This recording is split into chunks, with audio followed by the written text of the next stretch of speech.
So with the latest episode of Dragon Ball Super, we got to see, and spoiler alert if you haven't seen it, we got to see Trunks basically with the, barring what's going to happen next episode. If you've seen the spoilers, I'm not going to talk about them too much here, but the arc is pretty much done. And we got to see Trunks basically come full circle with his character and get his redemption. So for today's video, this is going to be just something solo. I'm going to talk about Trunks' redemption as a character, in my opinion.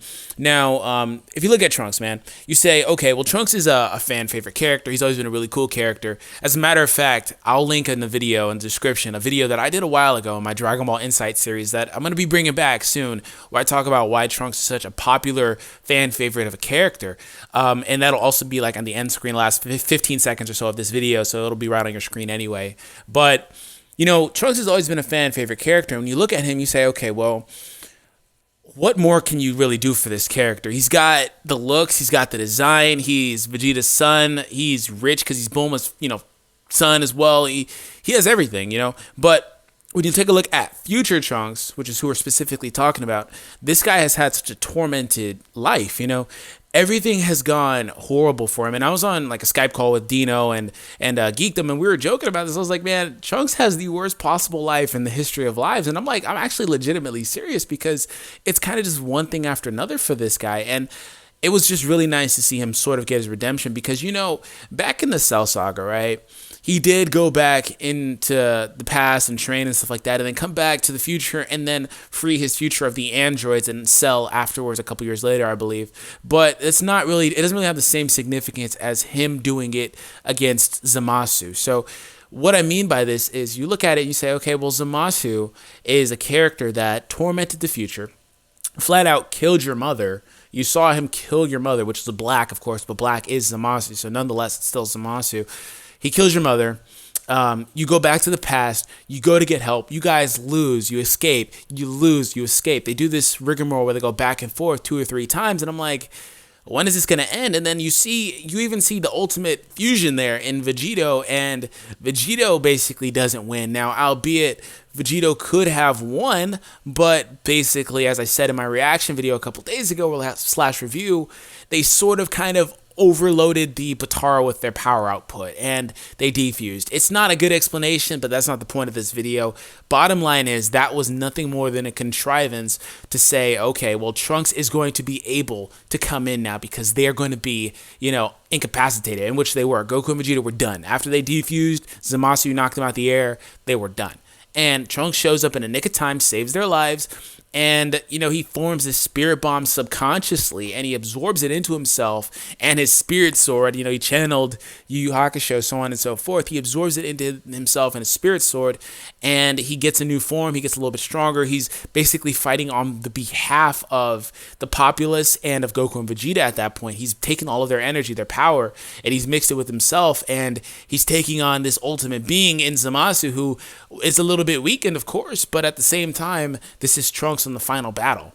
He's the one, and this all kind of comes full circle to Trunks in that the beginning of the arc, you see him he's like, I've got to do the same thing again. And how many times can this guy escape to the past? Even Zamasu said, he's like, what are you going to do? You're just going to run to the past again?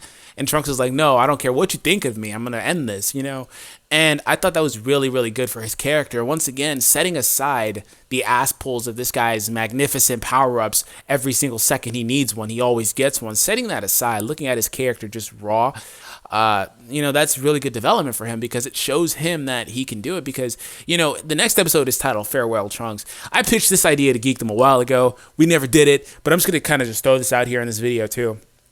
I don't think Trunks is coming back, and with the next episode title saying Farewell Trunks, it seems like he is. They put so much emphasis on how Zamasu and Black did, how this all is Trunks' fault, It's all Trunks' fault because he escaped back to the past and all that other stuff. He creates this time paradox and creates these timelines and all this. It's always been Trunks' fault, And I think that really hit home with him this time in that if he didn't do all of this, they never would have known about Zamasu and his mother wouldn't have died. And I think that really, he has to own up for that. And I think that really will hit home for him. And not to mention the fact that his time machine was destroyed. The time machine that they were in was Cell's time machine, which is technically his time machine, but it's not really his specific one that he went to the past. It's weird. Anyways, they're going to take that time machine back to the future, and unless they let Trunks take it back to the past, they're going to leave him in the past. which I think is probably going to happen. I don't know. It could be that he takes it back with him because I don't really see him needing it. But at the same time, I still don't think Trunks is coming back ever again because I think significantly they have, signified for Trunks that this is full circle for his character. He got the big win. He got to be the one that saves the future again. He's gotten powerful. He's gotten everything that he needs. He's got everything except for his mother. But, in a perfect world, I don't know what's going to happen. The Super Dragon Balls are destroyed, but in a perfect world, the only thing he doesn't have is, his mother back. And that's sad. That sucks, right? But, maybe they'll wish them back to life with the other, Dragon Balls. Maybe Zeno will do something magnificent for Trunks. I don't know. But I do think that when it comes to Trunks and his character, that was just phenomenal. It is. Trunks isn't even my favorite character. I probably sound like he is. Gohan is my favorite character personally. And from one Gohan fan to whoever may be watching, if you are one, I can appreciate what they've done with his character. I mean, why fight if you don't have to? At the same time, regardless of it being an anime, being a show about fighting, bro, knock it off. That's not all it's about, So I do appreciate everything that they've done for Trunks, and it was nice seeing him in the arc, even though, once again, a lot of it was fan service, a lot of it was ass pulls, a lot of it was BS, Deus Ex Trunks, stuff like that. But I don't know. Let me know your thoughts down below in the comments. This was just a fun video I kind of wanted to get out just off the top of my head. So once again, I hope you enjoyed. I'll catch you guys in the next video. Subscribe if you're new, and the video should be annotated. You should actually be seeing it right now. So click it on your screen and go check it out. It was a fun video I did a while ago. I actually edited it. This video I probably am not going to edit, so there's that. But I hope you guys enjoyed. I'll catch you guys later. Peace.